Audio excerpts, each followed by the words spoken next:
नमस्कार दोस्तों, आज हम बात करने वाले हैं इतिहास के सबसे दुखित समुद्री घटनाओं में से एक टाइटैनिक की। तो चलिए शुरू करते हैं। एक ऐसा जहाज जिसे कभी ना डूबने वाला कहा गया था, लेकिन जो अपनी पहली ही यात्रा में समुद्र की गहराइयों में समा गया। यह कहानी सिर्फ उस जहाज की नहीं बल्कि उसमें सवार हजारों लोगों के भावनाओं, सपनों और संघर्ष की है। तो चलिए जानते हैं टाइटैनिक की पूरी कहानी शुरू से।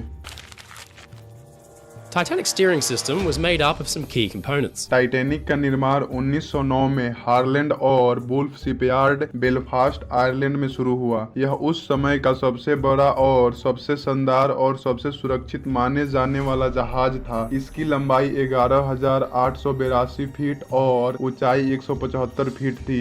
जहाज को इस तरह डिजाइन किया गया था कि इसे अभेद यानी कभी ना डूबने वाला माना गया।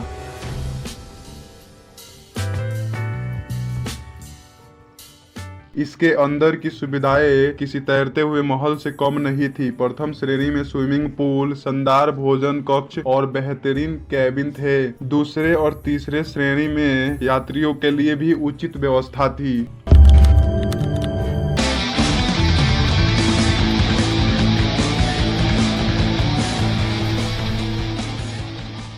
10 अप्रैल 1912 को टाइटैनिक ने अपनी पहली और आखिरी यात्रा शुरू की। यह इंग्लैंड के साउथहैम्पटन से न्यूयॉर्क के लिए निकला। इस पर 2200 से ज्यादा लोग सवार थे। इनमें से कुछ अमीर व्यापारी थे, कुछ सामान्य यात्री और कई अप्रवासी थे जो एक नए जीवन की तलाश में अमेरिका जा रहे थे। प्रथम श्रेणी में अमीर और प्रसिद्ध लोग थे जैसे जॉन जैकब एस्टर फोर। वहीं तृतीय श्रेणी में ज्यादा यूरोप के गरीब अप्रवासी थे जो अमेरिका में नया जीवन शुरू करने की आशा कर रहे थे।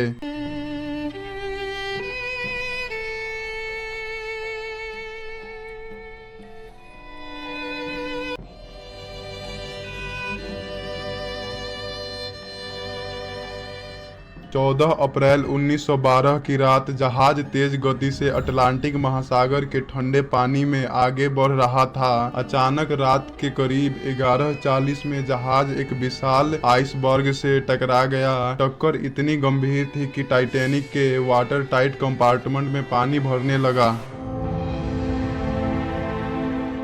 जब टाइटैनिक को आइसबर्ग की वार्निंग दी जा रही थी तब भी टाइटैनिक ने अपना गति धीमा नहीं किया। इसके कई कारण थे। ओवर कॉन्फिडेंस था टाइटैनिक पर, क्योंकि उसे अनसिंकेबल शिप कहा जाता था। इसका मतलब ना डूबने वाला जहाज, और इसी कारण इस पर अटूट विश्वास था कि यह जहाज किसी भी चुनौती की सामना कर सकता है। इसीलिए अधिकारियों ने गति धीमी करने की आवश्यकता नहीं समझी, भले ही आइसबर्ग की चेतावनी दी गई। ऊपर से दबाव। टाइटैनिक के मालिक व्हाइट स्टार लाइन कंपनी चाहती थी कि जहाज रिकॉर्ड समय में न्यूयॉर्क पहुंचे, जिससे उनकी प्रतिष्ठा बढ़े। तेजी से यात्रा करने का यह दबाव भी एक कारण था कि गति धीमी नहीं की गई। कप्तान का निर्णय। कप्तान एडवर्ड स्मिथ के पास अनुभव बहुत था, लेकिन उन पर भी दबाव था कि वह यात्रा को जल्दी समाप्त करें। उन्हें यह विश्वास था कि वह आइसबर्ग से बच सकते हैं और उन्होंने इसी कारण गति कम नहीं की। तकनीकी सीमाएं। उस समय के नौवहन तकनीक और सुरक्षा उपाय उतने अच्छे नहीं थे। उन्हें यह नहीं पता था कि आइसबर्ग कितना बड़ा होगा, इसलिए उन्होंने गति धीमी नहीं की और इसे गंभीर खतरे के रूप में नहीं देखा। इन सभी कारण के चलते आइसबर्ग की चेतावनी मिलने के बावजूद टाइटैनिक ने अपनी गति धीमी नहीं की, जिसके कारण एक बड़े आइसबर्ग से टकरा गई और जहाज समुद्र में डूब गया। टाइटैनिक पर लाइफ बोट की संख्या बहुत कम थी। कुल मिलाकर 20 लाइफ बोट थी जो केवल 1178 लोगों को बचा सकती थी, जबकि जहाज पर 2200 से अधिक लोग थे। घबराहट में कुछ लाइफ बोट को आधे भरे ही समुद्र में उतार दिया गया। कई लोग अपने परिवार से बिछड़ गए और तृतीय श्रेणी के यात्रियों के लिए लाइफ बोट तक पहुंचना बहुत मुश्किल था। महिलाओं और बच्चों को प्रायोरिटी दी गई, लेकिन कई लोग इस नियम के पालन नहीं कर सके। कप्तान एडवर्ड स्मिथ ने आखिरी पल तक जहाज पर बने रहने का फैसला किया। वहीं जहाज बैंड ने भी यात्रियों को शांत रखने के लिए अंत समय तक संगीत बजाया। यह बैंड लीडर वॉलेस हॉर्टल और उनके संगीतकारों का साहस था, जिन्होंने अपने जीवन के अंतिम क्षणों तक दूसरों को सांत्वना दी।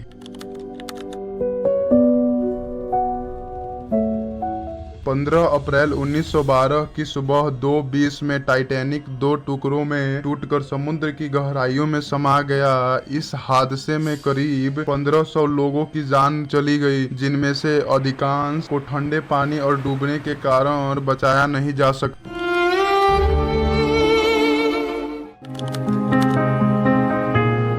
कुछ घंटे बाद आरएमएस कारपेथिया जहाज दुर्घटना स्थल पर पहुंचा और लगभग 710 लोगों को बचाया, लेकिन यह बचाव अभियान भी देर से शुरू हुआ था और कई लोग पहले ही अपनी जान गंवा चुके थे। टाइटैनिक की दुर्घटना ने समुद्री यात्रा की सुरक्षा में बड़े सुधार की शुरुआत की। इसके बाद लाइफ बोट की संख्या बढ़ाई गई, आइस वर्ग की निगरानी और समुद्री कानूनों में कई बदलाव किए गए। आज टाइटैनिक केवल एक जहाज ही नहीं बल्कि साहस, और सीख का प्रतीक बन चुका है। यह हमें सिखाता है कि तकनीकी प्रगति कितनी भी अच्छी क्यों ना हो, हमें प्रकृति की शक्ति और अनिश्चितता को कभी नहीं भूलना चाहिए। दोस्तों, टाइटैनिक की यह कहानी हमें कई सीख देती है। हमें उम्मीद है कि आपको इस वीडियो से टाइटैनिक की कहानी और उससे जुड़ी भावनाओं को समझने में मदद हुई होगी। अगर आपको यह वीडियो पसंद आया हो तो वीडियो को लाइक करें, चैनल को सब्सक्राइब करें, वीडियो को शेयर करें और कमेंट करें। तो मिलते हैं किसी और वीडियो में। धन्यवाद।